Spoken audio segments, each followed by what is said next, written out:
Welcome to Ashok official channel. నిన్ననే నా ఛానల్కి 2000 సబ్స్క్రైబర్స్ వచ్చారండి. Thank you so much for your support. ఇది కార్తీక మాసం కాబట్టి మా ఫ్యామిలీ మెంబర్స్ ఏదైనా టెంపుల్కి వెళ్దామని ప్లాన్ చేశారు. సో మేమందరం కలిసి కీసరగుట్టకు వచ్చామండి. ఇక్కడ శ్రీ రామలింగేశ్వర స్వామి వారు ఉంటారు. సో ఈ టెంపుల్ వచ్చేసి ఈసెల్ నుంచి ఒక 15 కిలోమీటర్స్ ఉంటుందండి. సికింద్రాబాద్ నుంచి అండ్ ఈసెల్ నుంచి బస్సెస్ అవైలబుల్ ఉంటాయండి ఇక్కడికి. సో శివరాత్రికి అండ్ కార్తీక మాసంలో ఇక్కడ చాలా రష్గా ఉంటుంది. సో నార్మల్ టైంలో అంత రష్ ఏమి ఉండదు. అండ్ ఎవ్రీ మండే కూడా చాలా రష్ అయితే మనకు ఇక్కడ కనిపిస్తుంది. సో ఇక్కడ వెళ్తుంటే పార్కింగ్ టికెట్ వచ్చేసి 20 రూపీస్ ఉంటుంది.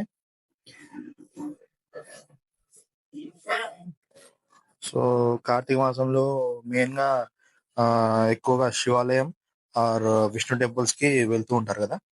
సో మేము వచ్చేసి మేమందరం కలిసి కీసరగుట్టకు వద్దామని డిసైడ్ అయ్యి ఇక్కడికి వచ్చేసాము.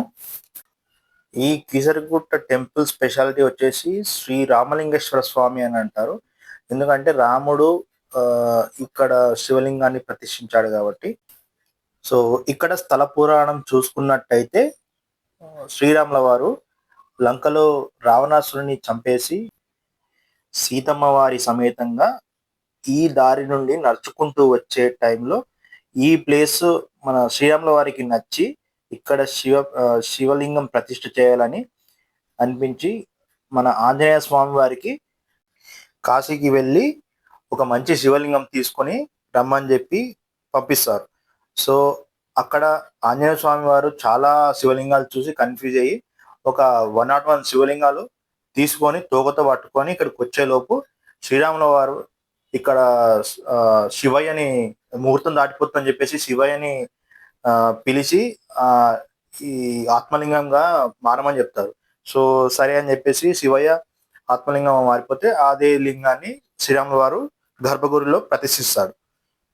సో ఆలోపు ఆంజనేయ స్వామి వచ్చే వారికి పూజ అయిపోయిందని చెప్పేసి కోపంతో ఆ 101 లింగాలన్నీ తోకతో విసిరి కొడితే అక్కడొకటి 11 శివలింగాలు పడిపోయాయి. అక్కడే కనిపిస్తాయి మనకు 101 లింగాలు అక్కడ కనిపిస్తాయి.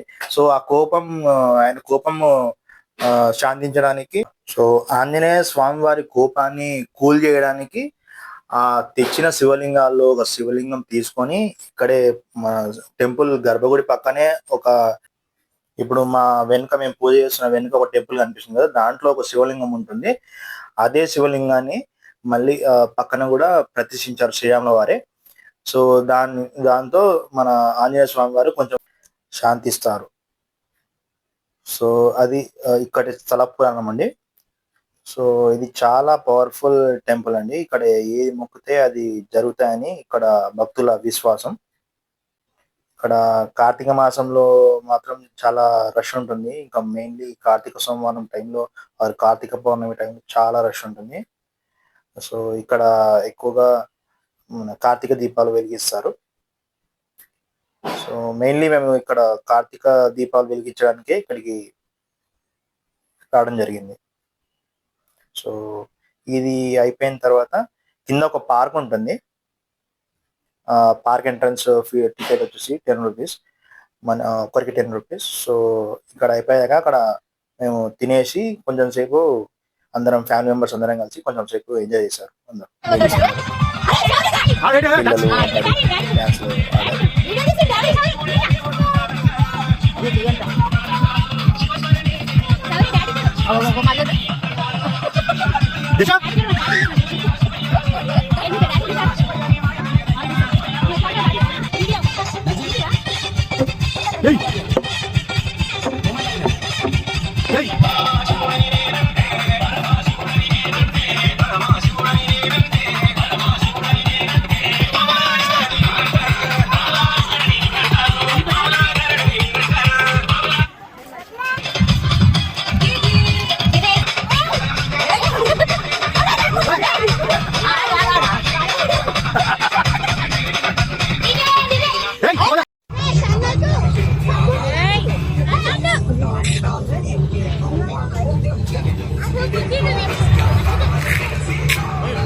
Yay!